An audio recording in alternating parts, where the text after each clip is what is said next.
Hello, hi, welcome, or welcome back to the channel. That's the thing people say, isn't it? I don't really like it as an intro. I don't know why. Back in my day, back in my day, in olden days of YouTube, long ago, when the YouTube playbook was written on a papyrus scroll in hieroglyphs, anyone had an intro, and I just never landed on one. Probably because I feel like my videos are just a continuous conversation that we've been having, or like the latest rambling diary entry that I've put in. So maybe like if I were to have an intro, it would be like, and another thing. We are on our second in a row of a type of video I like to call a grab a brew kind of vlog. I've got a little Notion spreadsheet of all the different ideas I've got for videos I want to make, and I like to categorize them into different styles. So you've got your baking stuff, your homey stuff, out and about, lifestyle, like more about sharing what I'm up to. And I don't like to put too many of them too close together.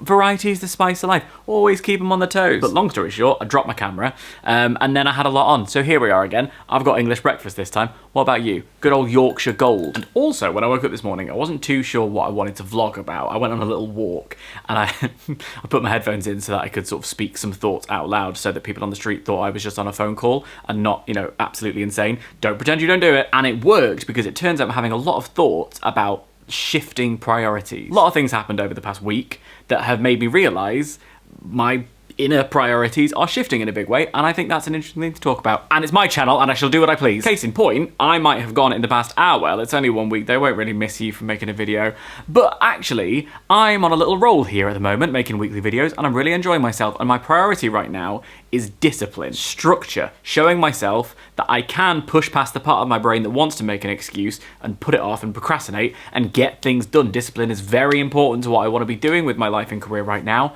Shifted priorities. Another example. This was the book that I was reading. I just finished Emily Henry, Great Big Beautiful Life, and so I picked up In Love by Alfred Hayes, which has been on my shelf for ages. It's a 100-odd page novella. I think it was the inspiration to Indecent Proposal. And I read the first 3 pages, and I just didn't take any of the words in. And I realised the reasons for me reading this were twofold. Firstly, because it was short, I could add another book I'd read off the list. And secondly, because I wanted to be someone who had read it. And as I was reading it, I just wasn't finding myself sinking into the words that were being told. Nothing was sticking out about the language and the form that was really making me feel a connection to the book. And I'm a vibes reader. So I decided, I want to read purely for fun this year, so I put that down and I picked up Liza. Being a vibesy reader and reading for fun rather than for goals is a conversation topic for another time, but suffice to say, I shifted my priorities, I'm having a fabulous time, and I'm working on my Liza impression as I go, and so far it's this.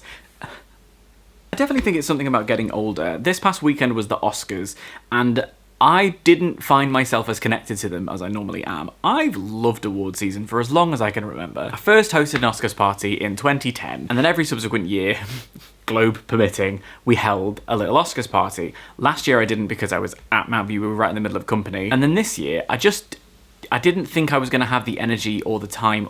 If I'm honest, I didn't really want to. I felt myself being a little bit distant from something that I have absolutely loved for ages and ages, and I wasn't sure why. I still sat up and watched it, and I think there were a lot of reasons that I didn't find myself connecting to the Oscars in a way that I used to. Partly I just hadn't seen as many of the films. I used to love when the films would come out in January and you'd go and see as many of them as possible. I was very much in that space of seeing as many movies as possible, and I haven't been in that space for a couple of years because it's been all theatre everything. But also, over the past few years, it's not just been about watching the Oscars, has it? It's been all the podcasts in the lead up to the Oscars. It's been the articles following on from the Oscars. It's been all of the people giving you their alternative Oscars because the Oscars are rubbish. And then it's been the fallout from the Oscars, and it's this whole thing in and of itself.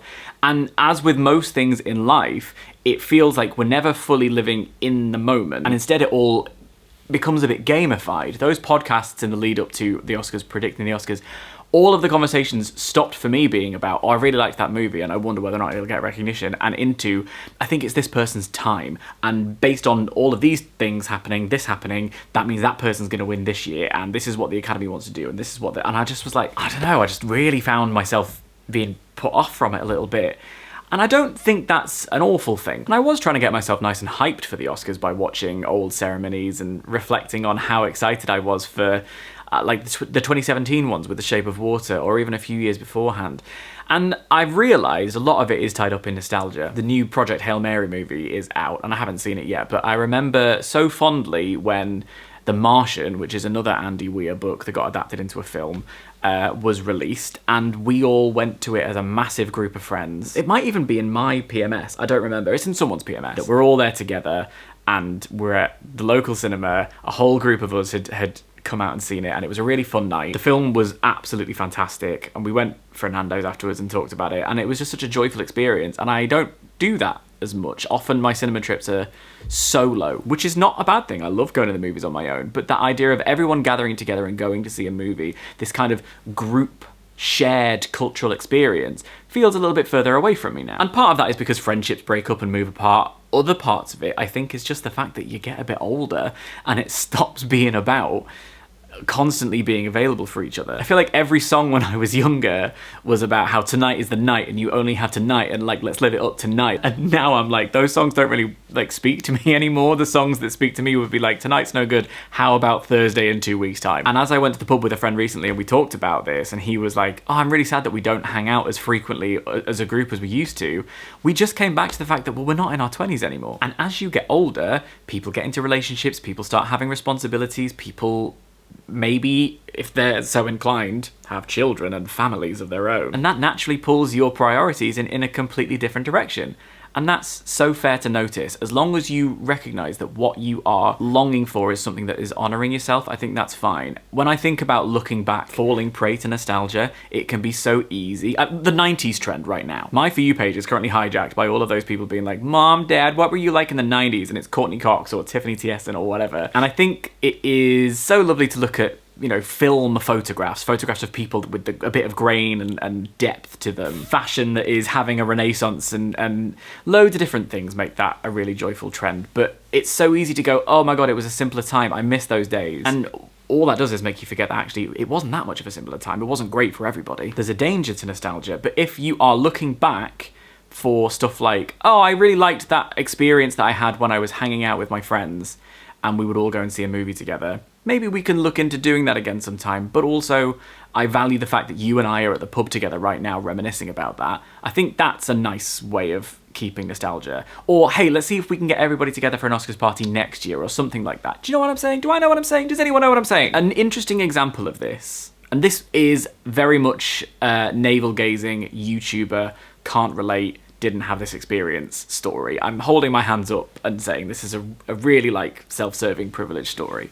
But last autumn, November time, was the Wicked premiere, the Wicked 2 premiere. And in my career as a YouTuber, I've been very lucky to go to loads and loads of different premieres. And I noticed that towards the sort of end of my Plan B period, as I'm calling it, post-lockdown, pre-Mount View, that kind of period, I would feel like if I wasn't invited to a screening or an event or a premiere, that was a sign of my worth diminishing. And that was a really yucky headspace to be in. And it wasn't real or true. I would go to the events and I would, you know, appreciate being invited and I'd love to be seeing the movie, but I'd look around at a bunch of Love Island influencers and people who were on their phones for the first 10 minutes of the film and then they would leave before it even got going. And I'd be like, oh, I'm surrounded by people who are here to be seen rather than people here to do the seeing. And I got frustrated and really jaded by it. And that's not everybody. That is, you know, a few people who take advantage of the opportunities they're offered. And,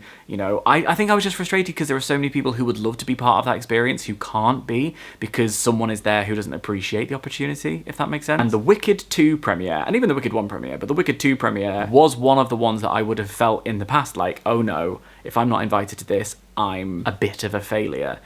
And I completely forgot that it was happening, and I only remembered when I was walking home through Leicester Square as they were taking everything down in my sweat clothes from having gone to a dance class. And I felt so fulfilled that night because I had struggled and huffed and puffed my way through that dance class, but I was working on my craft. And walking through Leicester Square and looking at all of this, you know, glitz and glam and fun stuff being taken down and people stumbling out of the cinema and they clearly had a lovely time. I was really feeling like, oh, good for you guys. How lovely that you've all got to have that experience.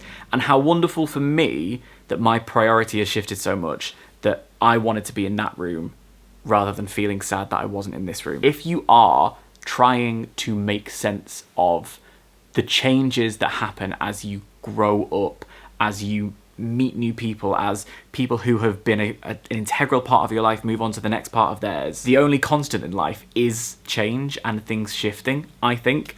And as long as you are looking inwards and making sure that you're nourishing the things that you need to nourish, then you can steady through those changing seas, weather, iconography. You'll be happy at your dance class instead of being at a premiere, is what I'm trying to say. I finished my tea, so I'm going to go and put on the football. Do you have any thoughts about the things that we've talked about today? I'd love to hear them.